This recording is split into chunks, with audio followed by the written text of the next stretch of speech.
Hey guys, how's it going? It's about 20 minutes before kickoff here. The Washington Huskies opening up their home slate against North Dakota. So that is certainly a game you would expect the Huskies to win by many, many scores and not have much of a problem, and basically get the win column going on the season heading into what will hopefully be a Pac 12 title winning season. So, this game, there's not even a ton to say about this game specifically. I mean, it's a home game against a team like North Dakota. If they don't win by 4 touchdowns, you have to ask some serious questions about whether or not this team is for real because, as disappointing as last week was, the team still played well. The team gave themselves chances to win. They didn't get it done, but you would certainly expect what we saw last week to be good enough to beat almost every team left on the schedule, possibly all of them. We'll see. So I'm looking forward to a firework display today, and if we don't get that, then I'm gonna have some real questions about the future of this team.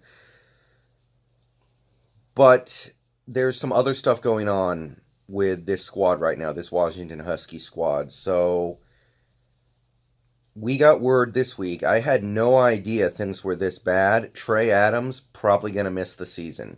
He's going to miss most of the season. He might miss the whole season. So I did not see this coming, and it's bad.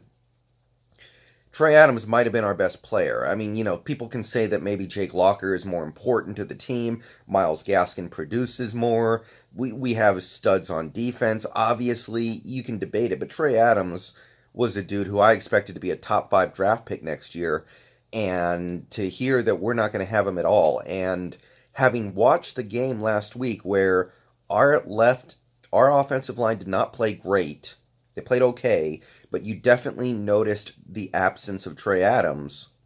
I was like, the air has gone out of the balloon of this season a little bit now. There's no other way to put it. I still think we can compete and even win the Pac 12. I think we can have a 10-win season.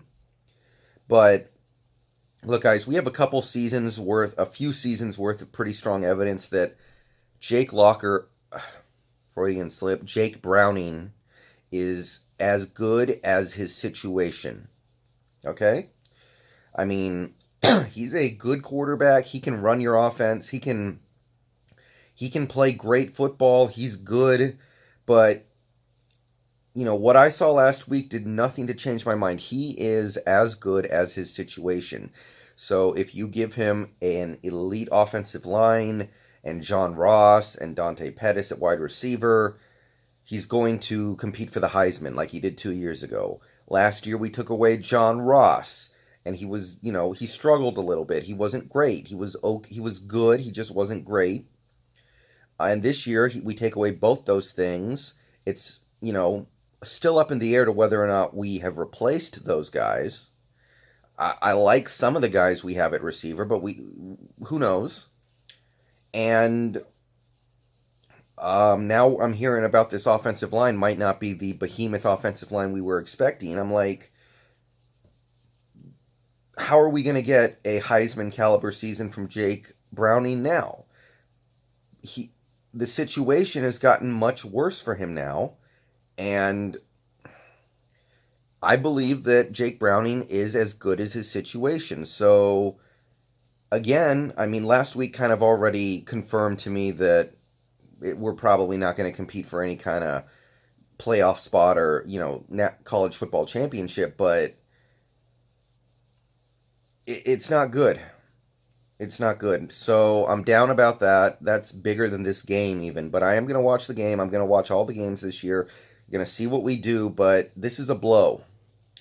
And we need other people to step up now because somebody's got to be a superstar on this offense besides Myles Gaskin. I have no questions about Myles Gaskin, but we need some receivers to be superstars. We need some offensive linemen to be superstars, and that will let Jake Browning be a superstar, but he cannot be a superstar throwing and, handing the ball off to and working with just, average players. That's not him.